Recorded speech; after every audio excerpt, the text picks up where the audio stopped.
fait mes cours d'audiovisuel et que je devais aller au Festival d'Avignon pour un stage, j'ai appelé mon père pour lui dire « Papa, on va à Avignon ». Il m'a dit « Quoi ?» Donc toi, ce que tu fais là, tu pas des blagues. J'ai dit non. Tu vois, la femme qui y avait, c'était Fatou Kandé Senghor, c'est ma prof. Que moi, j'ai vue très jeune, je ne sais même pas qu'est-ce qui m'a amenée à l'Institut français, où elle avait son enfant dans le dos et prenait des photos. Les Fukenkook, ils m'ont fait galérer mais énormément parce qu'ils sont très très mobiles. Ça saute dans tous les sens. Et du coup, c'était un challenge pour moi d'avoir une photo où il n'y a pas de main coupée, ni de, tu vois. Et où tu as les trois, tu as des photos où tu as les trois. C'est ça. Oui, j'ai des photos où j'ai les trois, mais après, c'est que tu as supprimé 50 000 images. Quoi. Plongez au cœur de la culture vibrante du hip-hop sénégalais avec le podcast Hip-Hop Sénégal Rec. Un voyage à travers les rythmes, les paroles engagées et l'histoire de ce mouvement urbain dynamique qui traverse les générations. Grâce à nos invités, Hip-Hop Sénégal Rec explore les fondations posées par les pionniers, suit l'évolution d'une culture et va à la rencontre des figures du hip-hop au Sénégal dans toute sa largeur. Artistes, photographes, producteurs, DJ, beatmakers, réalisateurs, danseurs et autres corps de métier, chaque épisode dévoile les récits passionnants, les inspirations profondes et les passions qui ont façonné et continuent de propulser le hip-hop au Sénégal. Bienvenue dans Hip-Hop Sénégal Rec, où la musique, la culture et l'héritage des pionniers se rencontrent et où le passé, le présent et le futur du hip-hop sénégalais se rejoignent pour vous captiver.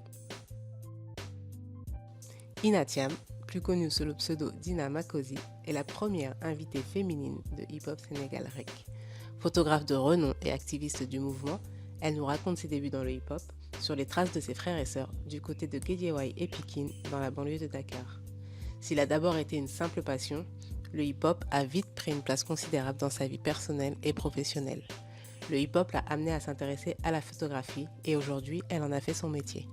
C'est une Ina pleine de gratitude qui nous explique comment elle essaye constamment de transmettre son savoir, inspirée par ses propres mentors. On revient évidemment sur la représentation et la place des femmes dans le hip-hop sénégalais. C'est un entretien que j'ai eu énormément plaisir à enregistrer.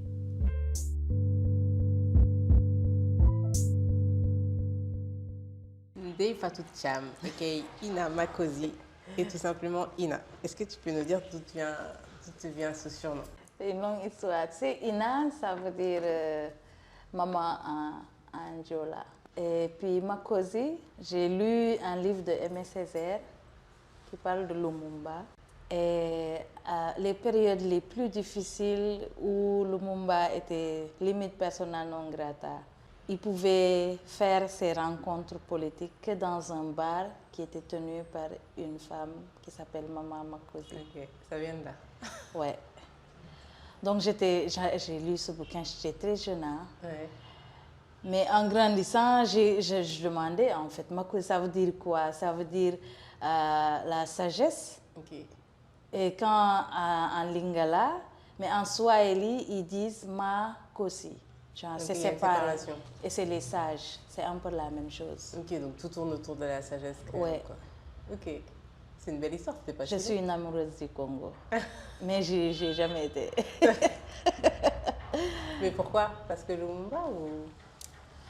Oui, parce que Lumumba, parce que Césaire, parce que on ne s'attendait pas à ce qu'une femme tienne son bar et que Lumumba est persona non grata et que dans son bar, quand Lumumba entre, il n'y a personne qui peut...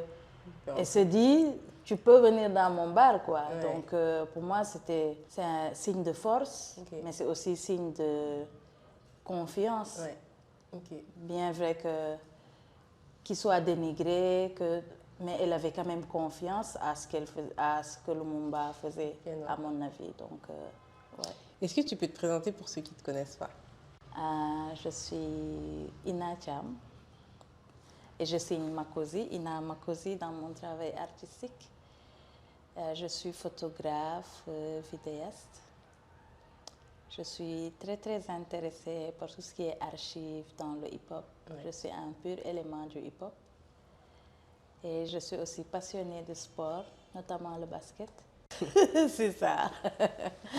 Et donc nous, on va s'intéresser à la partie hip-hop aujourd'hui. Ça a été quoi tes premières connexions avec le hip-hop sénégalais? Tes toutes premières connexions, les premières fois peut-être où tu as entendu un son hip-hop?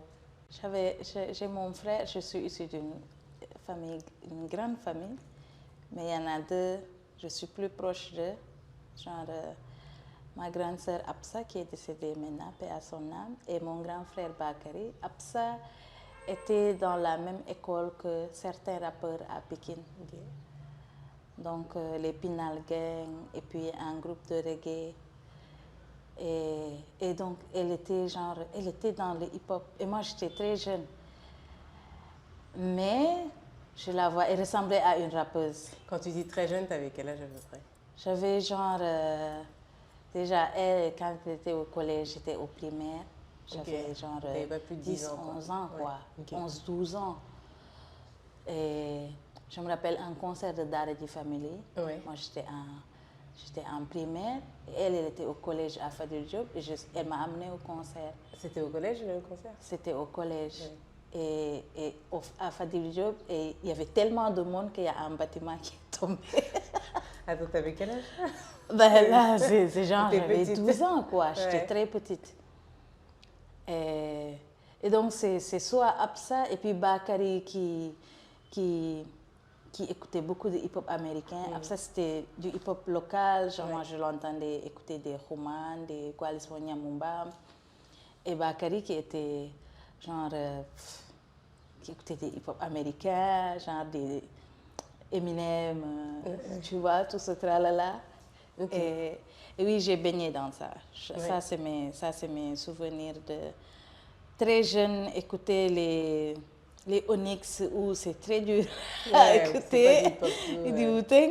Et donc, Bakary j'avais un jean où il avait écrit tous les noms de ses fans rappeurs.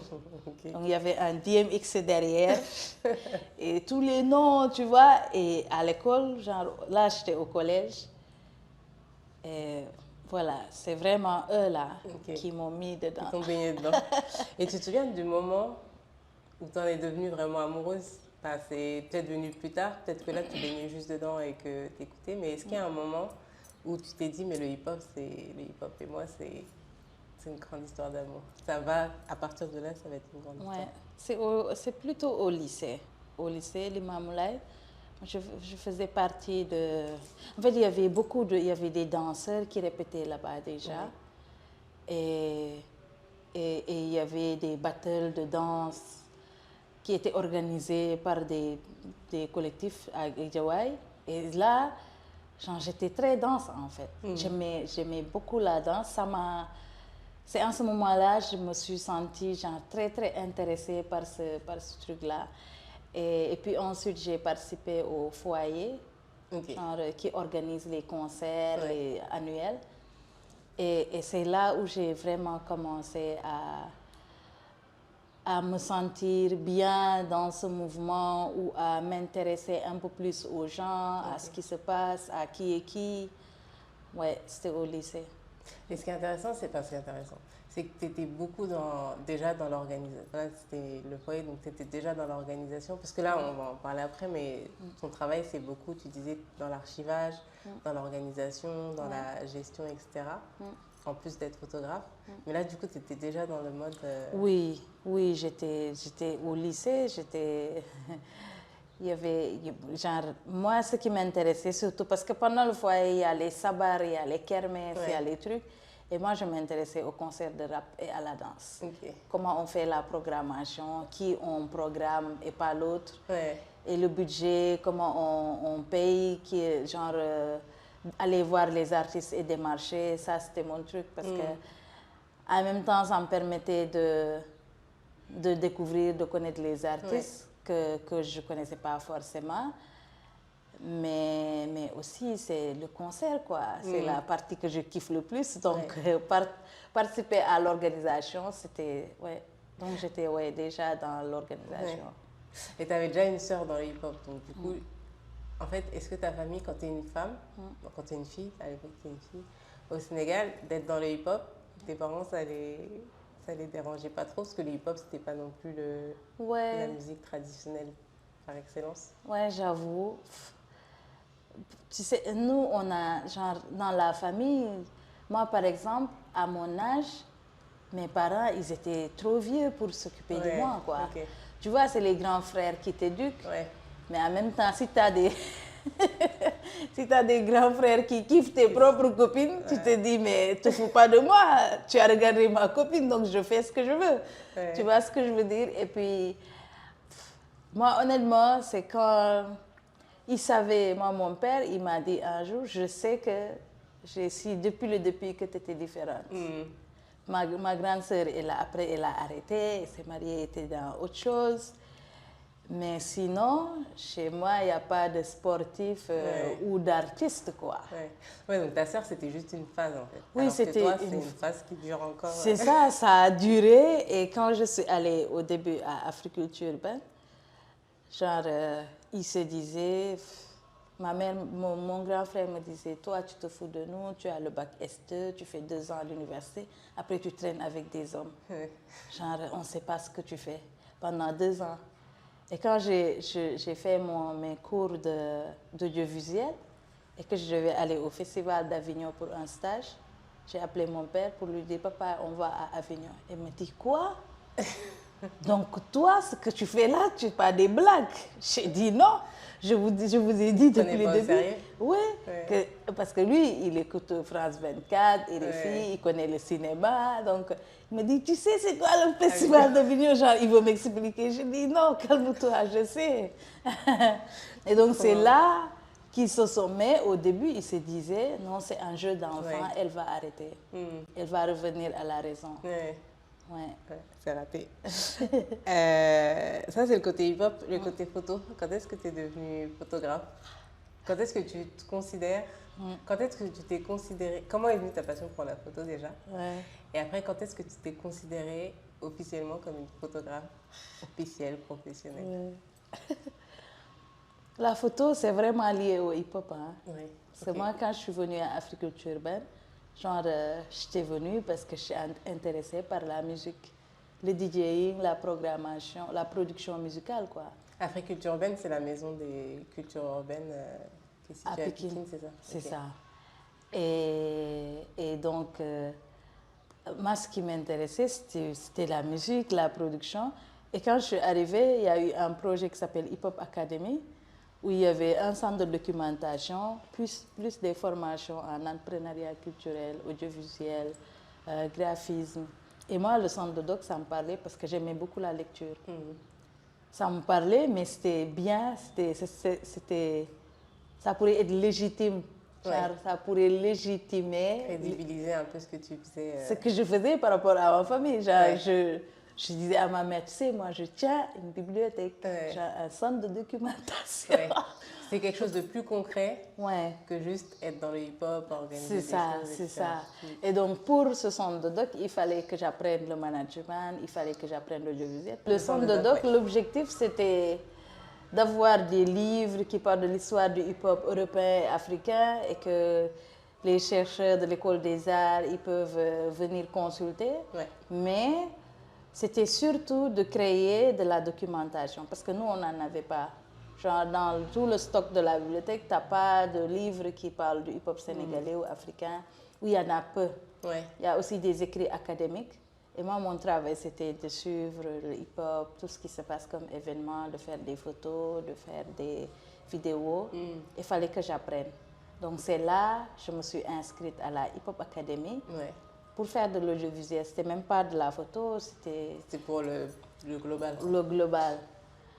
Et là, j'ai commencé à aller à des concerts, à des conférences, tu vois, tout ce que tu veux. Et je prenais beaucoup de photos. J'ai créé une page Facebook. Et tu prenais des photos avec quoi à l'époque? J'avais un Canon 7D. Que tu avais acheté toi? Non, c'était un Canon de l'association. Pour le travail? Oui, pour le travail. Oui, j'ai fait des années avec ce Canon-là. Ça m'a sauvée. Et j'ai commencé à beaucoup poster, et puis à archiver, à sélectionner. Puis j'ai appris comment faire la documentation, comment archiver, classer les articles, Ouais. tout ça. Ouais. Et quand est-ce que tu as... Parce que là, du coup, c'était de la photo pour le hip-hop. Donc, c'est ce qui fait qu'on dit que le hip-hop t'a amené à la photo. Ouais. Et quand est-ce que tu allais faire de la photo d'autre chose que du hip-hop? Parce que tu as fait de la photo de sport, de basket. Oui, ah non, moi je suis, genre avant d'arriver à Africulture urbaine, je jouais encore. Même mes premières années à Africulture, je jouais encore au basket. Ouais. Donc oui, dans les cours d'audiovisuel, on a 2 ans, 8 mois par année, 6 ou 8 mois. Et puis à la fin, à la 2e année, il fallait faire un film d'école. Ok. Et moi, je dis, je fais un film sur sur le basket, quoi. Et parce que moi, je venais tout de suite de ce monde-là pour entrer dans le monde du hip-hop. Je connaissais rien d'autre que le basket. Ouais. Donc, naturellement, et j'avais beaucoup de facilité à filmer, à photographier les gens du basket. Et oui, c'est comme ça, j'ai vraiment allié les deux depuis le début. Ouais. Ouais. Ok. Et en même temps, c'est vraiment parce que on dit toujours que le basket et le hip-hop, l'un va pas sans l'autre en fait. Ouais, Ceux c'est qui ça. jouent au basket, la plupart écoutent du hip-hop. Hein? Quand tu vas sur un événement basket, c'est du hip-hop. Ouais. Dans les clips de hip-hop, ils jouent au basket, ils jouent pas au foot. C'est ça. Donc les deux sont liés de toute façon, ouais. Hein? Et quand est-ce que tu es devenue... Parce que moi, quand j'ai commencé à lancer le podcast et que j'ai commencé à faire la liste des personnes qu'il fallait que j'interviewe, ton nom, il est apparu dans chacune des listes qu'on me donnait. Ah ouais? Donc je me suis dit, donc ça veut dire que c'est une référence Hein? pour le hip-hop sénégalais. Et quand est-ce que tu es devenue cette référence? Est-ce que c'est ton travail avec Africulture urbaine Ouais. Ou est-ce que c'est tes photos? Qu'est-ce qui fait que tu es devenue... Ina du hip-hop. Moi, est-ce que je sais même? Moi, quand j'arrivais, en fait, il n'y avait pas beaucoup de photographes Ouais. déjà. Et moi, j'ai vu les skills, quoi. Ouais. Skillsographie, Willy Ndao, et puis Djibril. Ouais. Ensuite, il y avait quoi? Daouda Timera, Ouais. mais pas de femmes. Ouais. Tu vois, la femme qui y avait, c'était Fatou Kandé Senghor, c'est ma prof. Que moi, j'ai vue très jeune, je ne sais même pas qu'est-ce qui m'a amenée à l'Institut français, où elle avait son enfant Ouais. dans le dos et elle prenait des photos. Ouais. Tu vois, et elle a fait le livre Wallabok, genre, elle ne va pas aller dans les concerts comme moi à cette époque-là. Ouais. Du coup, j'étais seule, quoi. Et pour moi, c'est pour ça quand on me dit, oui, en tant que photographe femme, qu'est-ce que tu as vécu de difficile? J'ai dit, non, tu blagues. Les gars, ils m'ont beaucoup aidé. Ouais. Tu vois, et puis moi, je mettais beaucoup sur les réseaux sociaux. Tu vois, les artistes, ils aiment quand on les publie, quand on les photographie déjà. Et donc, il y en a qui téléchargeaient pour republier dans leur page. Donc, ça a aidé certains. Ouais. De se dire, ouais. Et du coup, à la fin, ça devenait genre, c'était une rituel. Ouais, rituel, ouais. Ouais, tu es là, ça va, tu es venu au concert. Ok, ça veut dire qu'il pense qu'elle va me prendre en photo. Ouais. Et ça, genre, je pense que c'est ça, en fait. C'est le fait que... D'être partout. Oui, d'être partout. Et d'être là surtout, sur le terrain. D'être sur le terrain et qu'ils me retrouvent un peu partout, genre panel, conférences, discussions, débats, concerts, n'importe quoi. Et je pense que c'est ça, le fait que je sois là depuis. Ouais. Et Parce puis la que seule à un femme moment- aussi, parce que du coup tu te souviens plus facilement de voir, quand tu vois toujours la même femme, tu te souviens plus facilement d'elle Ouais, que s'il y a 10 hommes, c'est tu ça. sais pas forcément qui t'a pris en photo, là il y en a qu'une de toute façon, donc c'est forcément Ina et... C'est ça, Ouais. c'est ça. Moi, je pense que c'est ça. Hein. Et puis, j'ai grandi avec une génération c'est pas la génération des popesseurs des cannabis, mais plus jeune, Ouais. avec qui moi je suis née en tant que photographe et que eux ils sont nés en tant que rappeurs et que après moi il y a d'autres, il y a les Diarra, il y a les Ndoumbe et donc eux ça fait partie aussi de leur monde. Ouais, la référence. Ouais. Et quand est-ce que justement tu as vu d'autres femmes arriver dans la photo hip-hop? Quand Pas j'en encore. ai formé. quand j'en ai formé. Mais alors, quand tu formais, c'est toi qui voyais des photographes et qui... Comment ça se fait? C'est elle qui venait te voir pour être formée? C'est souvent les structures. Moi, je sais que la première formation, c'était avec J-Hip-Hop. Ok. Et j'ai oublié le projet. En tout cas, c'était un projet entre Africulture, Banji Hip Hop et Assalamu alaikum de la Mauritanie. Ouais. Donc, il y avait des gens qui venaient de la Mauritanie. Il y avait un échange. Il y avait un échange. Et c'est là, il y avait Ndoumbe et bien d'autres femmes. Mais c'est Ndoumbe qui est restée maintenant et que je me rappelle d'elle. Et c'est vraiment là, c'était quoi? J'étais osée, 2006, quoi. Ouais. Moi, quand je m'en rappelle, je me dis, Ina, yo, genre, toi, tu te formes, c'est pas encore propre, tu formes des gens. Tu te prends pour qui? Tu formes avec ce que tu sais. Hein? Mais c'était vraiment là où j'ai vu d'autres femmes dans le... Mais d'habitude, elles sont là, mais après, ça diminue. S'il y a 5 qui sont à la formation, ça veut dire qu'il y a une qui va rester. Ouais. La finalisation, c'est pas... Mais c'est souvent les festivals. Ouais. Quelqu'un organise un festival et fait un atelier photo. Et là, du coup, il y a des... Oui, et il y a des participants. Et le fait qu'il y ait une femme qui forme, ça motive les autres femmes. D'autres femmes, c'est le pouvoir de la représentation. Quand tu vois une femme, tu peux t'imaginer plus facilement. Est-ce qu'il faut aimer le hip-hop pour être photographe dans le hip-hop? Oui. Ouais. J'aurais dû nuancer, genre en tant que, tu vois, le protocole diplomatique là. Mais non, parce que, tu vois, ça demande beaucoup de patience en fait. Ouais. Et puis, c'est une technique différente. Le hip-hop aussi, c'est super lent. Et ça ne paye pas beaucoup. Donc, il faut vraiment être passionné pour être là.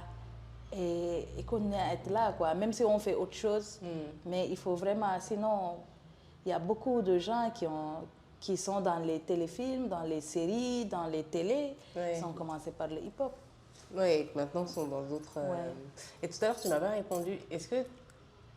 À quel moment tu dis vraiment, alors quand on te demandait ce que tu faisais comme métier, tu dis je suis photographe? Parce que moi qui ai été journaliste, j'ai mis du temps à dire je suis journaliste parce que j'avais pas la formation, tu vois, j'ai pas fait d'école de journalisme, etc. Donc j'avais pas envie d'usurper, faire usurpation d'identité. Et toi, est-ce que t'as vite dit moi je suis photographe? Non, moi j'étais là, je me disais mais qu'est-ce que tu fous? D'habitude ce que je dis c'est que j'ai 3-4 personnes dans ma tête, quoi. Et il y en a une qui se dit mais vas-y, tu le fais bien, et il y a l'autre qui se dit tu te fous de qui, toi? Tu vois, donc, et cette personne qui me dit, était vraiment, genre, elle a parlé plus fort, quoi, pendant longtemps. Ouais. Et je me disais, bon, je suis là, mais je me rappelle peut-être que lui, skills, il va l'oublier, mais moi, il y a un jour, je disais, je n'ose pas dire que je suis photographe. Ouais. Et il m'a fait, mais si, tu es photographe, genre, il faut l'assumer. Ouais. Et moi aussi, j'ai pris du temps à l'assumer, toi. Oui, à l'assumer. Mais tu faisais déjà des contrats, genre, tu étais déjà payé pour être photographe? Des fois. Ouais, pas tout le temps. Ouais, pas tout le temps. Le premier truc, ça va être bizarre, c'était Elite Model Look. S'il te plaît, rien à voir. C'était des mannequinats. Oui, mannequinat. Ouais. 2015, je pense. Ouais. Ah, donc ça fait même pas 10 ans. Oui, non, ça fait pas 10 ans. Ah, c'est tout récent, là. Oui. C'est 2015. Ok. Est-ce qu'il y a des shootings qui t'ont marqué plus que les autres, des shootings dans le hip-hop? Donc, en fait, en tant que photographe, tu faisais de la photo de concert, de la photo d'artiste. Tu as déjà fait pochette d'album ou shooting pour... Oui, j'ai fait certains pour les photos, pour cover de leurs produits, tout ça, ou affiches d'événements. Ouais. Est-ce qu'il y a des shootings qui t'ont marqué plus que d'autres, même que si c'est des shootings en concert ou... Qui m'ont marqué. Qui peuvent te marquer positivement ou négativement. Mais... Ouais, non. Il y a un shooting, tu sais, les rappeurs, ils sont intelligents. Hein? Ouais. Il y a un shooting, genre, je ne veux pas nommer le groupe, mais je leur ai fait un shooting et puis j'arrive, c'était un truc extérieur, c'était même pas C'était même pas en studio. Et puis, il me remet, même pas 10 000 francs. Hein. Ouais. Genre, transport, je dis, ça va, c'est bon. Je vous l'offre.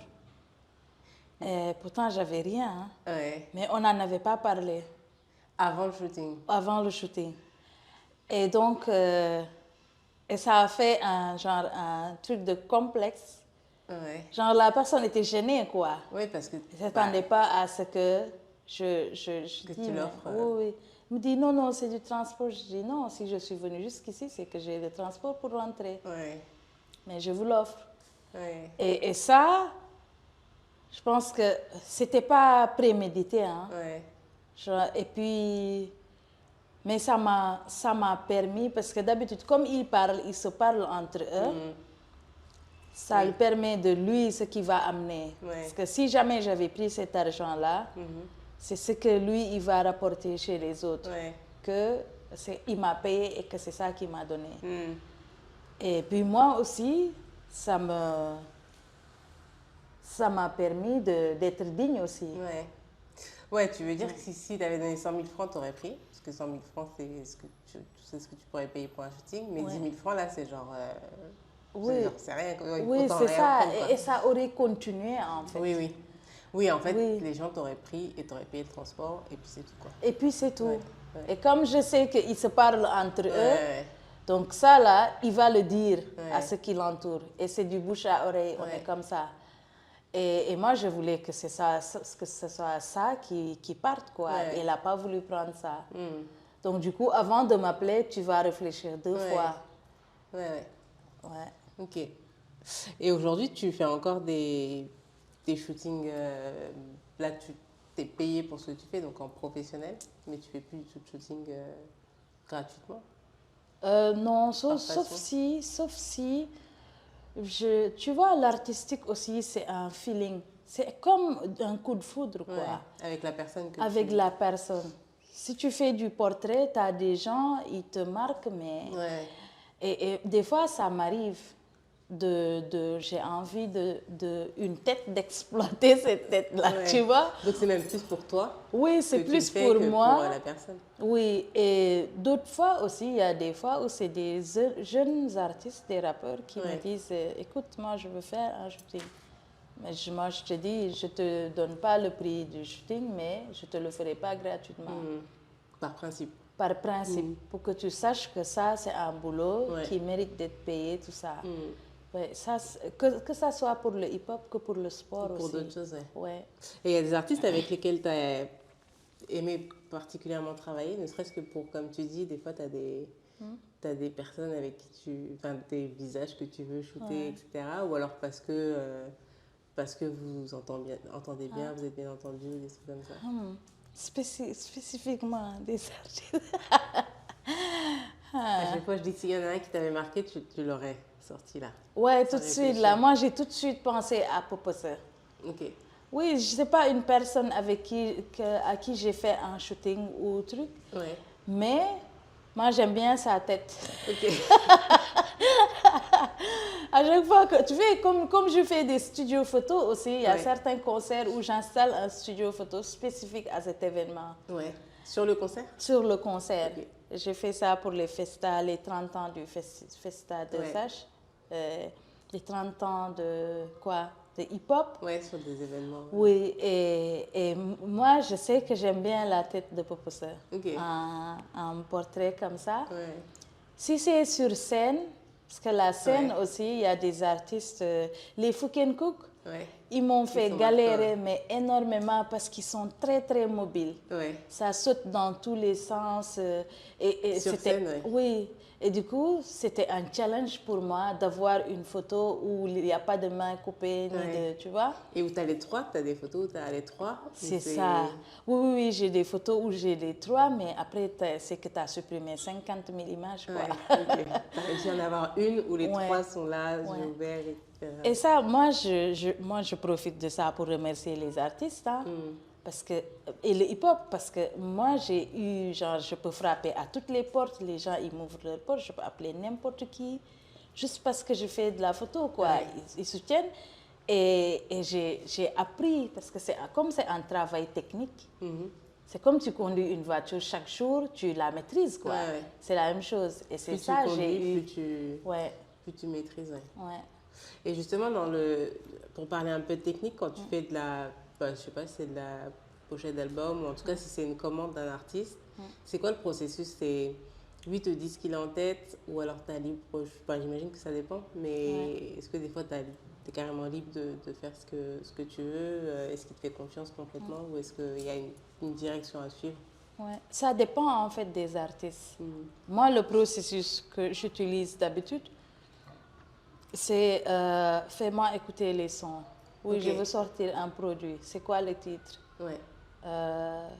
C'est quoi l'idée en fait? Est-ce que je peux écouter? Limite, je viens à ton studio et j'écoute. Même si ce n'est pas encore sorti, j'écoute tout. Pour oui, être dans ton monde. Ouais. Mais en même temps, l'artiste aussi, d'habitude, il a des images de ce qu'il dit. De ce qu'il veut, ouais. Après, c'est un échange. Il y en a d'autres, ils te disent, moi, je t'écoute, quoi. Ouais. J'ai fait ce que j'avais à faire. Toi, c'est quoi l'idée que tu as de... Ouais, en faisant les interviews, là, quand j'ai fait avec Deep, je parlais avec Deep, il me disait que oui, il laissait libre au choix. Il disait chacun son métier. Donc, il dit il laissait libre au choix. Et c'est ça qui est bon, en fait. À l'autre personne, ouais. Après, il y a d'autres, par exemple, avec Nix, on disait qu'il était vachement impliqué dans la direction artistique, etc. Donc, ouais, ça dépend vraiment de... Oui, mais forcément, il y a un échange pour le truc final, qu'est-ce qu'on fait, tout ça. Et c'est déjà arrivé qu'il y ait un shooting vous n'ayez pas réussi à avoir un résultat satisfaisant? Non, en fait, le truc est que c'est pas qu'on n'avait pas un résultat satisfaisant, mais l'artiste, en fait, son manager m'a contacté pour me dire on veut faire, moi j'avais tout de suite, parce que moi quand tu me parles ou que j'écoute de la musique, je vois des images. Donc je te dis, ah ok, moi c'est ça que je vois. Et le gars me dit, ok, on fait le shooting. Et je lui demande, c'est qui ton graphiste? Parce que moi, il y a des gens, je ne suis pas... on ne s'entend pas. Tu vas retravailler après. Oui. Donc, je demande, c'est qui ton graphiste? Il me donne le nom du graphiste. Je lui dis, mais ce graphiste, il sait aussi faire des photos, va lui faire. Parce que je sais que, comme on ne s'entend pas, il ne va pas utiliser mes photos. Et c'est ça qui s'est passé. Ok. Donc, on a fait le shooting. Et il est allé chez le graphiste. Et le graphiste a refait... Moi, la création que je me disais, c'est ça qu'il faut faire, il a refait la même chose parce qu'il ne voulait pas avec ses photos. Ouais, ok. Et ça, tu vois, c'est des choses qui arrivent. Mais moi, tu vois, moi, je me dis, je suis gâtée. Ouais. Donc, il n'y a personne qui va venir gâter mon mood là. Ouais. Oui, il n'y a personne qui peut te... Oui, c'est ça. Et tu as déjà... Là, tu fais encore de la photo pour le hip-hop? Oui. Ouais? Oui. Concerts, etc. Oui, parce que, de moins en moins, parce qu'il y a Diarra qui est plus dynamique que moi, là, et Ndoumbe, parce que moi, j'ai là 10 ans de rush, des photos, où je collectionne. Du coup, là, si je prends des photos, c'est des gens que j'ai eus quand ils étaient jeunes et que je n'ai pas eu en tant qu'adulte, que je cherche. Donc, je suis en train de compléter mon dossier de... Et qu'est-ce que tu fais de tout ça? Ou qu'est-ce que tu vas faire de tout ça? Attends, non, c'est la question qui arrive après. Tout à l'heure, on parlait de ton travail qui était reconnu au Sénégal, que tu étais devenue une référence, etc., mais aussi à l'international. Tu fais beaucoup de résidences en Belgique, en Europe, en Suède, tu étais la dernière fois? En Suède, au Maroc, tout le temps. À quel moment il y a eu quand est-ce que tu as commencé à t'ouvrir à l'international? Et quand est-ce que ton travail, comment en fait ton travail il est arrivé jusqu'à l'international? C'est au-delà du... Moi, il y a un moment où je me suis dit, j'avais trop d'images de hip-hop, je voulais faire autre chose. Ok.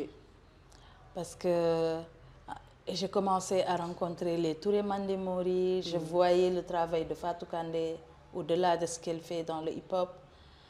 Et à cette période, j'étais très, très timide, mais j'avais aussi beaucoup de colère en moi et je je voulais travailler sur autre chose. Je voulais aussi tester c'est quoi faire une série photo, c'est quoi être artiste, photographe. Donc, j'ai participé à des résidences ici, des ateliers, comme très souvent. Et là, j'ai commencé à faire des séries photos, à déposer à des appels à candidature. D'accord. Ouais. Et comme même dans l'art contemporain ici au Sénégal, il n'y a pas beaucoup aussi de femmes. Oui, oui, oui. Moi, je connais une seule genre plasticienne, amie, avec qui j'ai fait une résidence en 2019, puis en Suède, puis à Marrakech. Et je pense que ça aussi, ça a été un atout pour moi Oui. de travailler sur la photographie artistique en tant que telle. Ok. Et oui, je pense que c'est surtout ça qui m'a fait voyager. Ok. Tout à l'heure, tu disais, oui, quand tu as dit à ton père que tu allais faire le festival d'Avignon, là, il a commencé à te prendre au sérieux. Et là, aujourd'hui, avec du recul, est-ce que quand tu étais jeune, tu t'imaginais que le hip-hop et que la photo te mènerait là, aujourd'hui où tu en es, en Suède, au Maroc, etc. Est-ce que c'est quelque chose que tu imaginais ou est-ce que tu savais, mais tu savais que c'était du travail, etc. Ou est-ce que, genre, à aucun moment, tu t'es dit dans ta tête que la photo serait un passeport? Non, moi jamais. C'est dans ma famille, il n'y a pas un gars qui a voyagé. Oui. Genre, c'est pas des voyages. Donc, j'ai pas grandi avec ça. Du coup, moi, j'ai jamais pensé sortir du Sénégal. C'était pas. J'ai fait la sciences éco à l'université. Je voulais être, genre, je voulais porter une tenue, quoi. Soit militaire, soit agent de la douane. Moi, c'est ça que je vois. J'adore la tenue, moi.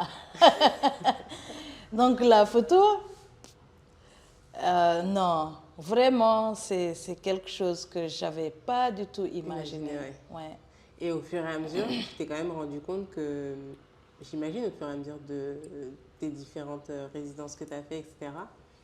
Et est-ce que même encore aujourd'hui, je sais pas, qu'est-ce que tu dis là quand tu regardes tout ce que tu as fait? Quand tu te poses et que tu regardes et que tu dis, ah, j'ai fait ça, ça. Qu'est-ce que tu dis? Est-ce que c'est normal? C'est dans le prolongement de ce que tu fais? Ou est-ce que c'est quelque chose que tu hallucines encore ou... Oui, non. Là, je sais pas. Comme je l'ai dit tout à l'heure, moi, je trouve que je suis gâtée. Oui. C'est comme ça. En fait, I'm grateful. Oui, tu vois, reconnaissance. Parce que c'est quelque chose que tu n'avais pas préconisé du tout.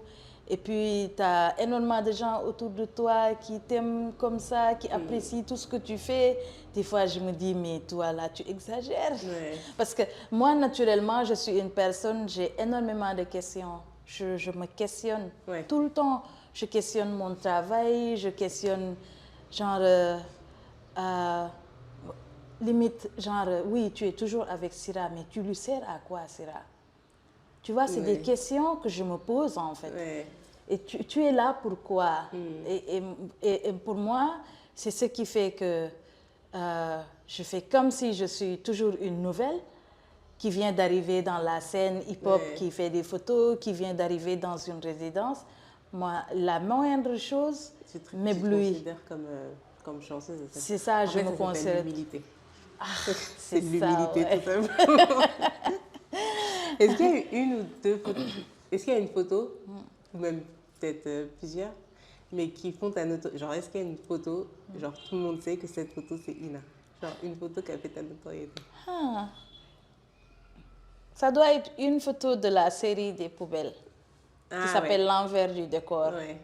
Parce que ça a étonné beaucoup, ça a beaucoup choqué. C'était à une époque où on ne parlait pas encore de bannir le plastique, etc. Oui, du tout, on ne parlait pas d'environnement. C'était 2014, quoi. Oui, je me souviens. Ouais. Et là, oui, c'est une série où tout de suite, il s'est dit, c'est Ina, c'est elle qui fait ça, amener les enfants des autres dans la poubelle, là. Ouais.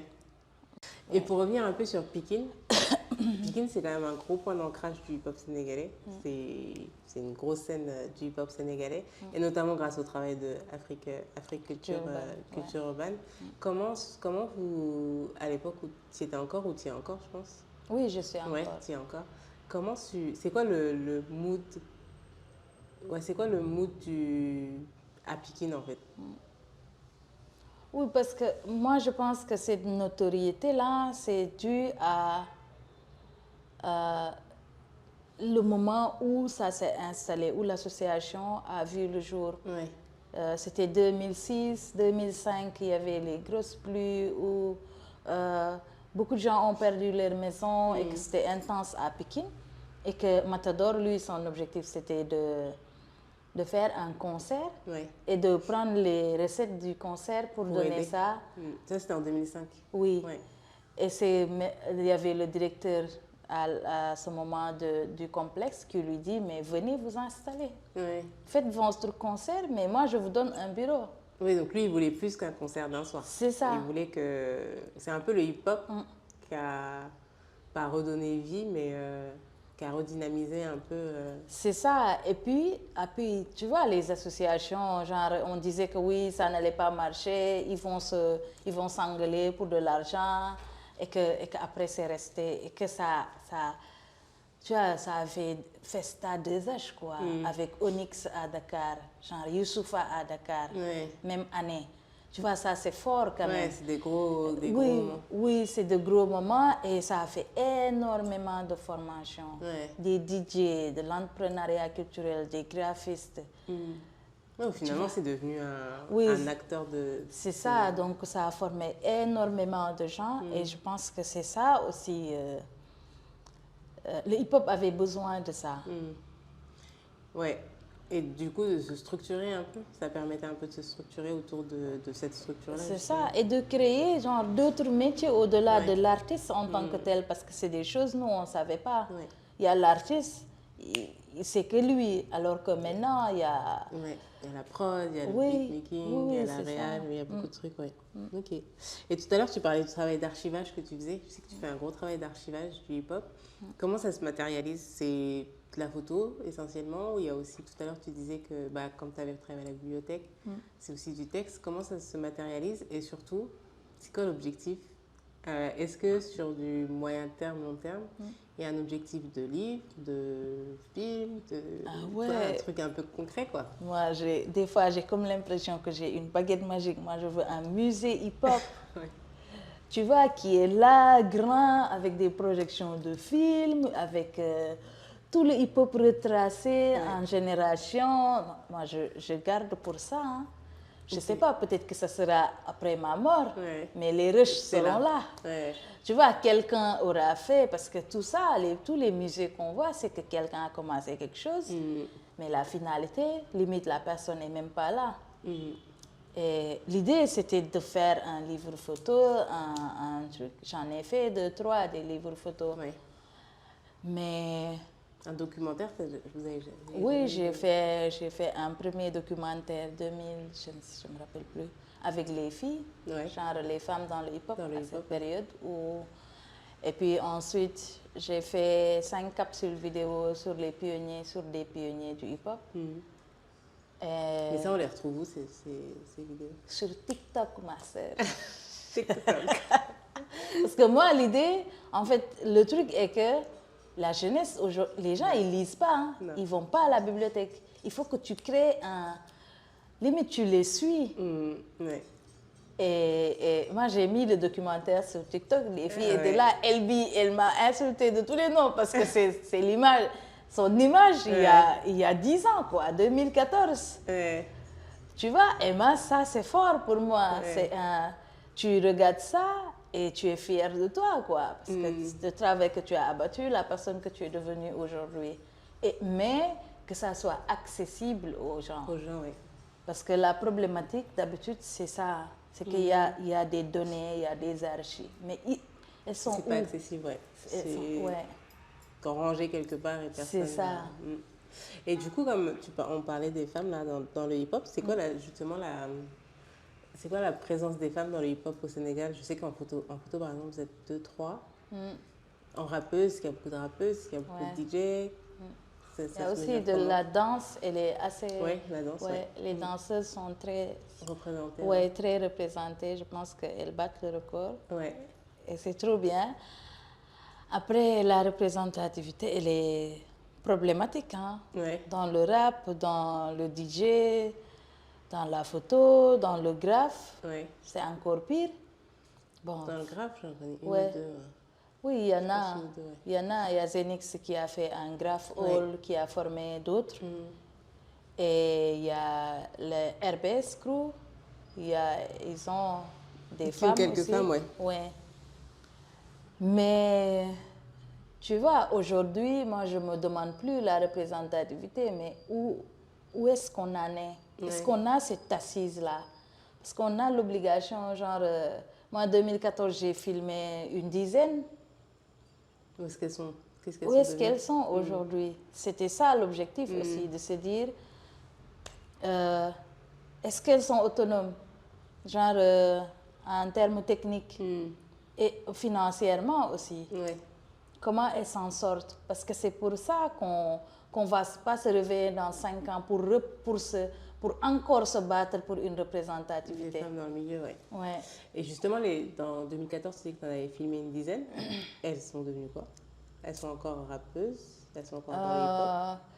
La plupart, il y a quoi? Il y a 5 Ouais.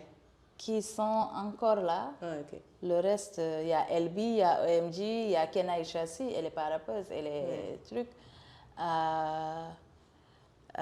Qui d'autre? Tu vois, donc et pour moi, c'est ça en fait. On sait où elles sont, Ouais. qui elles sont. Mais maintenant, le truc, c'est comment créer cette assise-là. C'est difficile la production, faire des clips, produire. Et puis le marché, ah non, il faut vraiment. Moi, je dis tout le temps chapeau à OMG, quoi. Ouais. Tu vois? Elle a réussi à se créer un C'est ça, chemin. et elle est là. Ouais. Et bon, on en parlait, peut-être que je couperai ce passage-là si tu veux pas en parler, mais tu me parlais de l'idée de création d'un collectif de photographes femmes. Ouais. Je sais pas si tu veux en parler ou pas. Let's talk about it. Non, mais ça nous fait de la promo. Ça peut donner des idées à... Voilà, exactement. Et c'est quoi l'objectif, justement, On parlait en fait du nombre de femmes photographes, tous milieux confondus, donc pas que le hip-hop, pas que le basket, pas que le sport. Et donc on disait que vous aviez réussi à réunir entre 8 et 15 personnes. C'est quoi l'essence de ce collectif? Oui, l'idée c'est de regrouper les gens déjà. Ouais. Parce qu'il y avait l'ambassade d'Autriche qui avait déjà fait un programme l'année dernière pour le mois de mars. Et moi, ils m'avaient demandé de leur donner des contacts de photographes femmes. Donc j'ai mis celles que je connaissais. Ouais. Et elles ont mis d'autres qu'elles connaissaient. Et quand ils ont fini la résidence, j'ai dit, mais créons un groupe. Ouais. Il y avait des hommes dans la résidence, 2, 3, mais j'ai dit, comme on est majoritaire, pour une fois, créons un groupe et puis on se partage les appels à candidature, des pistes, quoi. Et c'est là, maintenant j'ai rencontré une autre photographe franco-sénégalaise, à Sietou. Et là, son idée, c'était de créer un pont entre Arles et Dakar. Parce qu'elle elle est de Arles. Et tu vois, Arles, c'est une référence dans la photographie. Il y a un grand festival. Et l'idée, c'était de créer un pont, mais basé sur la formation. On fait une formation de 6-7 mois à Dakar. Et ensuite, on fait une exposition à Arles. Parce qu'elle peut avoir un espace où faire l'expo. Et puis faire une formation aussi avec des jeunes de banlieue à Arles. Et puis faire un pont entre les deux. Entre les deux, ouais. Et du coup, après, tu te rends compte qu'il y a quand même des photographes femmes. On n'est pas nombreuses du tout, genre on ne fait pas 20. Mais tu peux... quand même. Oui, il y a quand même. Et déjà, le fait de... avoir notre espace, avoir notre studio avec le matériel qu'il faut, pouvoir se partager je sais pas moi, les marchés ou... L'idée, c'est vraiment créer une synergie. Oui. Et de faire de sorte que moi, je peux faire que je ne sois pas la seule à faire des résidences, qu'il y ait Aïssatou qui peut faire, qu'il y ait Ndoumbe qui peut... Ouais, qu'il y a un travail de transmission, de partage c'est ça, entre vous. C'est ça. C'est cool. Bon courage. Pour en revenir au hip-hop, c'est Et quoi tu es dedans, hein? Doucement, doucement. Danka, danka. Pour en revenir au hip-hop, c'est quoi ta période préférée dans le hip-hop sénégalais? Ma période préférée, c'est-à-dire depuis que je suis... Depuis que tu as commencé, ouais. Est-ce qu'il y a une période où tu écoutais plus de hip-hop? Ou est-ce qu'il y a une période où tu es nostalgique de cette période-là? Ou des artistes que tu écoutes plus, enfin, des artistes d'une même période que tu écoutes plus que... Moi, ma période, en fait, il y a un moment où il y avait Fladerip qui venait de sortir un album, Popose qui venait de sortir un album, puis qui encore parce que comme je vendais les albums, donc à chaque fois qu'un album sort, j'achète et j'écoute. Parce que comme ça, je peux dire, tu vois, quand on a de la visite, tout ça, je peux dire, je sais qui doit acheter quoi, qui peut acheter quoi. Et donc, ce moment-là, genre, j'ai beaucoup vendu Fladerip et Popose. Genre, plus que n'importe qui, depuis que je vends. Parce que maintenant, il n'y a plus de physique. Et moi, c'est des moments où j'écoutais aussi beaucoup je faisais genre référence. Il y avait Odi Gang, c'était un rappeur d'Afrique urbaine qui est décédé maintenant, paix à son âme. On se faisait chaque jour, genre on écoute un artiste, qu'il soit d'ici ou d'ailleurs. Et puis... D'ailleurs du Sénégal ou... Oui, du Sénégal. Parce qu'on se clash. Lui, il est hardcore. Et moi, j'accepte quoi, la mélodie, tout ça. Moi, ces moments-là, ça me manque beaucoup. Il y a des albums que je réécoute aujourd'hui et je repense à lui. Ou un album qui sort et je me dis, Odi aurait aimé écouter ce gars-là. Et nice. ça me manque. Nice. Comment tu as vu évoluer le hip-hop au Sénégal, quand tu écoutes les nouveaux artistes, comparé à... Ou même, on est aussi dans une période où il y a, je sais pas, mais est-ce qu'il y a beaucoup plus d'artistes qu'avant? C'est aussi différent avec Internet, etc. C'est peut-être plus facile de sortir aujourd'hui, de devenir artiste, etc. Donc, comment tu l'as vu évoluer ce hip-hop au Sénégal, le hip-hop sénégalais?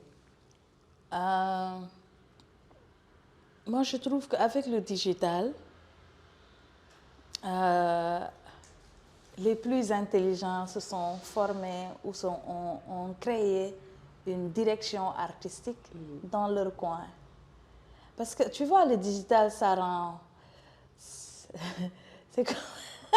ça rend fou. En fait, je voulais donner un exemple et je me dis, Ina, calme-toi, on te filme. Tu vois, d'habitude, quand tu regardes des films de genre Vampire Diaries, par exemple, et qu'on te transforme, genre, toutes tes émotions se multiplient. Tu vois, et c'est ça que l'Internet a fait. Genre, si tu es paresseux, ça multiplie ta paresse. Si tu es intelligent, ça intensifie ton intelligence parce que tu as tout comme outil. Et genre, tu ne payes pas, en fait. Limite, tu ne payes pas. Donc, moi, je me suis dit, les anciens qui se sont dit, on veut rester dans le marché, ils ont cherché à être dans le marché, à update par rapport aux outils. Ils se sont adaptés. Soit ils se sont adaptés personnellement, soit il y a toute une équipe, ça a ouvert des métiers, ça a ouvert la porte à d'autres métiers. Et les jeunes, tu vois, un jeune t'écoute son flow, tu te dis, mais waouh, il est bon. Mais direction artistique, zéro, tu ne sais pas de quoi il parle. Parce que Deep, il disait exactement la même chose. Il disait que c'est peut-être ce qui manquait aux jeunes aujourd'hui. C'est qu'ils étaient bons, mais qu'ils avaient vraiment un problème de direction, de savoir où ils vont avec ça, en fait. Tu sais, moi, je vais te dire un truc. Moi, j'étais ébahie. Genre, je suis allée chez Deep. Il a sorti un agenda poussiéreux de sons qu'il a écrit à l'internat. Là, je suis en train de spoiler. Il ne faut pas lui dire. Hein. Et tu vois, genre, c'est des sons qui sont sortis des années après. Et tu vois, ça, c'est que lui, là... Ça veut dire qu'il a écrit des sons et qu'il les a pas sortis, genre, le lendemain, quoi. Bien agencé. Tu vois, et dans chaque produit, il y a le nom du titre, genre de l'autre produit qui va venir 3 ans après. Oui, donc ça veut dire que c'est des choses qui sont travaillées, c'est exactement C'est pour ce ça que qu'il je disait. te dis, tu vois, la génération de, je sais pas, Cannabis a ouvert la porte à je fais mon truc, quoi. Genre, pas de code, tu vois, et puis c'était même pas voulu, c'était même pas préconisé. Ouais. Et donc, tu vois, c'est un mouvement, tu le sens. Ce qui est bien, c'est que dans l'esthétique, dans le fond, dans le... Maintenant, tu croises un vieux, il te dit le bandit d'une drôle. Un vieux, quoi. Le hip-hop est écouté. C'est pour ça que j'aime, en fait, Cap de Sus de Fouken Cook. Ouais. Quand le hardcore clash le style où il y a de la mélodie, Fouken Cook, Cap de Sus, il me dit, moi, genre, il te dit, sa fille ou ses jeunes frères et petites sœurs, ils préfèrent qu'ils écoutent Samba, qui fait beaucoup de mélodies, plutôt qu'un autre style de musique. Ouais. Tu vois, ça, c'est intelligent. Parce que il y a une bonne base. Pour moi, le hip-hop, c'est pas quelque chose qu'on dit, it's a way of life. Ouais. Et ça se voit dans c'est un package. C'est l'état d'esprit, c'est tout un... Ouais, ce qu'on disait tout à l'heure, c'est tout ton environnement. C'est tout un environnement. Et du moment qu'on est dans cet environnement-là et qu'on ramène de nouvelles choses qui enrichissent, et pour moi, c'est ça qui s'est passé. On est dans une période, mais pour moi, on est tombé dans une période qui est très intéressante. Et je suis curieuse de voir la suite, où ça va nous mener. Ah. On verra, Inch'Allah. Et on arrive presque au bout. Quel est l'impact du hip-hop sénégalais sur la société sénégalaise? Parce que ça a mis du temps à être accepté par la société, le hip-hop. Mais par contre, j'ai l'impression que ça influence quand même vachement la société, notamment les jeunes aujourd'hui, mais peut-être parce que les jeunes aussi écoutent plus facilement, c'est plus accessible, comme vous disiez tout à l'heure. Et puis, c'est pas juste que le hip-hop sénégalais est plus accessible, c'est aussi que le hip-hop d'ailleurs, là, est plus accessible. Et c'est ce qu'il disait aussi que... On disait que tu as plus d'artistes qui sortent, mais ils ont aussi plus facilement accès à ce qui se fait aux États-Unis ou ailleurs en Afrique d'ailleurs, dans d'autres hip-hop en Afrique. Donc pour toi, ça a été quoi l'impact et quel est l'impact du hip-hop? Et là aujourd'hui par exemple, c'est tout récent, mais si on parle de la politique et des différentes... on attendait beaucoup des artistes qui s'expriment sur le plan politique. Il y en a qui ont fait passer des messages grâce à des clips. Grâce à des sons, il y a des sons qui ont été faits exprès pour toute la situation politique qu'il y a eu au Sénégal. Donc, pour moi, le hip-hop, il a eu un impact fort dans la société. Mais est-ce que pour toi, qui le suis depuis longtemps, est-ce que ça a toujours été le cas? Est-ce que c'est le cas aujourd'hui? Mais avant, ça l'était moins. Oui, ça a toujours été le cas. Au moment de Abdou Diouf, BMG 44 avait fait un son contre des marabouts, des politiques, et ils ont été genre, ils ont galéré, quoi. Et tu vois, et ça, pour moi, ça a toujours été le cas. Après, c'est à des degrés différents, c'est à des époques différentes. Et qu'aujourd'hui, tu peux être chez toi, tu fais un live, tu vois l'impact de Nitdoff dans les réseaux sociaux. Tu sais, quand Nitdoff a été emprisonné, les gens, tu sens qu'il y a quelque chose qui manque sur Facebook, quoi. Parce qu'il n'y a plus de live, il ne s'énerve plus, il dit plus.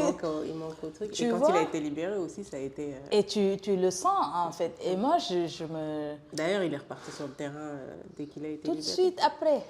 Et pour moi, le hip-hop sénégalais, c'est un gars qui se dit, je porte la société. Naturellement. Que ce soit les graffeurs, que ce soit les DJ, que ce soit même la poésie urbaine, le slam, et tout le monde. Mais les graffeurs, et c'est même pas que sénégalais, mais dès qu'il y a un fait au Sénégal ou même à fait à l'international, hein, quand il y a le mouvement Black Lives Matter, là, Oui. il y a eu plein de fresques qui sont nées là, sur les murs de Dakar et tout. Donc, c'est vrai qu'au niveau du graphe, moi, il y a plein de mouvements que j'ai découverts parce que je vois un graphe et du coup, je vais regarder ce qui s'est passé. Et du coup, c'est comme ça que ça dit? Tu vois? Oui, c'est ça. Donc, si cette génération de mouvement hip-hop porte la société, c'est ça qu'on lui a appris. Ouais. C'est que ça vient de quelque part, depuis les pionniers. Et pour moi, c'est aussi c'est tout bénéf aussi. Oui. Parce que pour moi, ils ne font pas ces sons-là ou ces fresques-là pour vendre ou pour de la notoriété. Oui.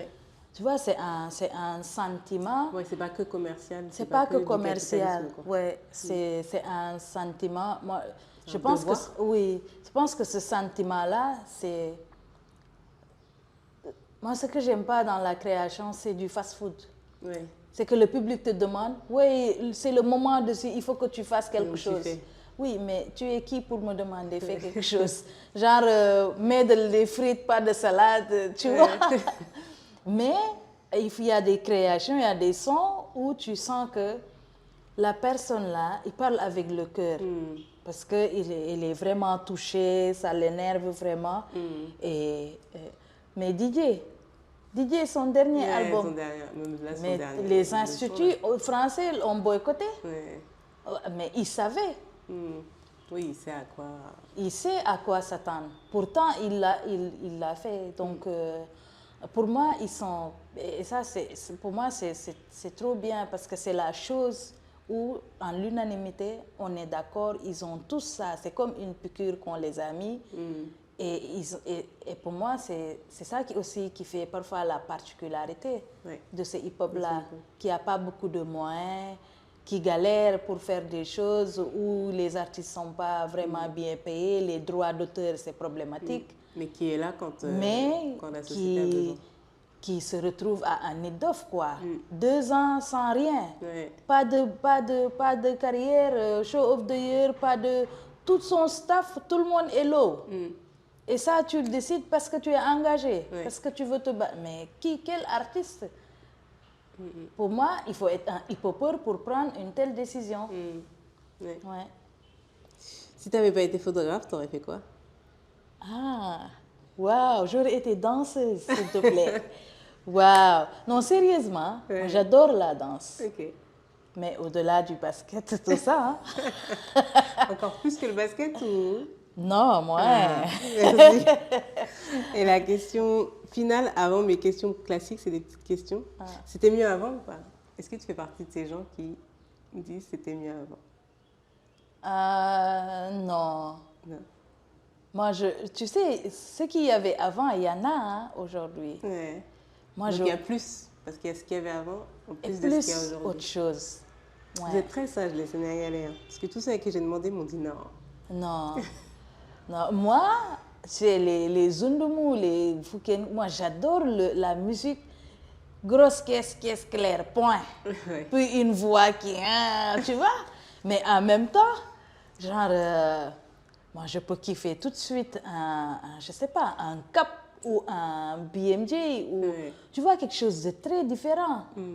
Parce qu'il y a une énergie. Pour moi, il y a un djinn dans la musique, là. Oui, j'en suis certaine. Après, c'est des questions que j'appelle les questions classiques. Des artistes sénégalais préférés, musicalement parlant. Moi? Là, oublie la photographe en tant que... Musicalement parlant, artiste. Moi, j'adore Nix. Oui, parce que le vieux père, là... Qui fait pas si vieux. Oui, qui fait pas vieux, mais en aucun cas, ni mentalement, ni physiquement, tu vois. Moi, ma sœur avait une affiche de Nix, le truc vert-blanc, j'étais au collège. Et puis, tu as Kancholi, et quand tu écoutes Nix aujourd'hui, tu te dis, mais il est né quand, ce gars? Qu'est-ce qu'il fait encore là? Oui, et pour moi, c'est une référence, en fait. Et en plus, justement, je trouve qu'il se situe bien dans ce que tu disais tout à l'heure, les artistes qui ont su s'adapter à l'évolution. Oui. Je trouve qu'aujourd'hui, bah, comme tu dis, bah, à l'époque, tu l'écoutes à l'époque, il allait bien. Tu l'écoutes aujourd'hui, tu as l'impression qu'il est sorti aujourd'hui. Oui, Enfin, c'est je trouve ça. qu'il a bien réussi. C'est ça. Moi, pour moi, c'est une référence, Ouais, en fait. ok. C'est un repère que tu peux mettre là et Ouais. te dire je suis où, Oui. à quel niveau. Who else? Je suis très compliquée en musique. En fait, dernièrement, je ne sais pas, c'est parce que je l'aime bien, j'ai recommencé à écouter Maxi Crazy. Ok. Ah ouais. Ouais, un album de 2008, Ouais. tu as l'impression Ouais, c'est pas qu'il l'a récent. écrit hier. Hmm.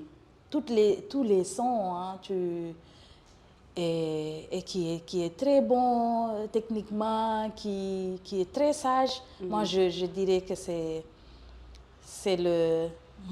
Il est sage, quoi, en tant que rappeur. Tu vois, parce que les rappeurs connus, genre le langage, tout ça. Et qui d'autre? Deep, c'est mon artiste. Ouais. Ah ouais, à fond. Modip, c'est l'artiste de tout le monde. De tout le monde? Non, je suis jalouse là. Désolée, mais.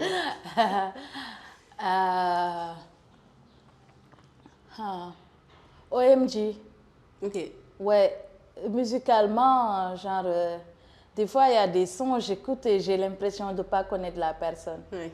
Tu vois, tout le truc afro qu'elle a commencé, genre, c'est une direction artistique qu'elle a tout de suite changé. Et tu oubliais même que c'était une bonne rappeuse. Ouais. Et pour moi, ça, c'est une... c'est Ouais, fort, c'est quoi. fort C'est d'avoir comme un réussi à- Drake que tu écoutes, qui rappe la seconde qui suit et il te fait... il chante, Ouais. il chante. Pour moi, c'est un travail énorme, quoi. Ouais. Ok. Est-ce qu'il y a un son sénégalais que tu affectionnes particulièrement? C'est hyper dur comme question. Et Allah. Si tu n'en as pas, on passe à autre chose. C'est hyper Non, dur je comme veux question. bien un son. Ouais, un son que j'ai écouté, réécouté, beaucoup, beaucoup. En fait, je me rappelle le titre. C'est un jeune qui habite Kermbay Fall, il s'appelle Cap. Il y a deux sons, Le Problème B et Family, Ok. du même produit. Parce que moi, à chaque fois que je voyage, autant au Sénégal qu'ailleurs, il y a un album qui m'accompagne. Ok. Et moi, mes 4 mois à Bruxelles, c'est ces deux artistes qui m'ont accompagnée. D'accord. C'était Cap et Gunmore, qui sont à Kermbay Fall. Et Cap m'a beaucoup marqué. D'accord. Ouais. Ok. Est-ce qu'il y a un classique du hip-hop sénégalais? C'est pas forcément un son que toi t'affectionnes, mais c'est un son que tout le monde connaît ou enfin, c'est un son référence quand tu parles de hip-hop sénégalais. Je dirais Bure Bukeng Bam, c'est Human. Ouais. Ok. Ouais. Ton concert préféré en tant que photographe et en tant que fan de hip-hop? Ah non, mais Onyx. Ok. Ouais, c'était Les Festa à deux? deux âges. En tant que photographe et... Bah oui, en tant que photographe et en tant que fanat du hip-hop, il y avait Onyx et Youssoufa la même année, puis il y avait genre, et puis il y avait un truc humain. Ouais. Youssoufa est sorti de sa loge pour voir Elzo Jamnong, Ouais. parce qu'il a entendu, Il a entendu, du coup, il allait tu voir. vois. Et puis il y avait DJ Awadi, ils se regardaient entre eux, chacun voulait voir le concert de l'autre. Ouais. Et moi, ça m'a beaucoup, beaucoup marqué cette année-là. Ok. C'était en quelle année? C'était quoi, 2018? Non, 2017. Et c'est quoi tes influences internationales en matière de hip-hop? Moi, je suis vieux jour, hein. Moi, j'adore les Talib Kweli. Ok. Tu vois, les Black Stars. Ouais. J'aime bien Common Sense. Et puis, j'ai beaucoup écouté Kendrick Lamar. Ok. Et je suis du 12 aussi, les Eminem. Tu vois, les rappeurs blancs, là. L'ancienne.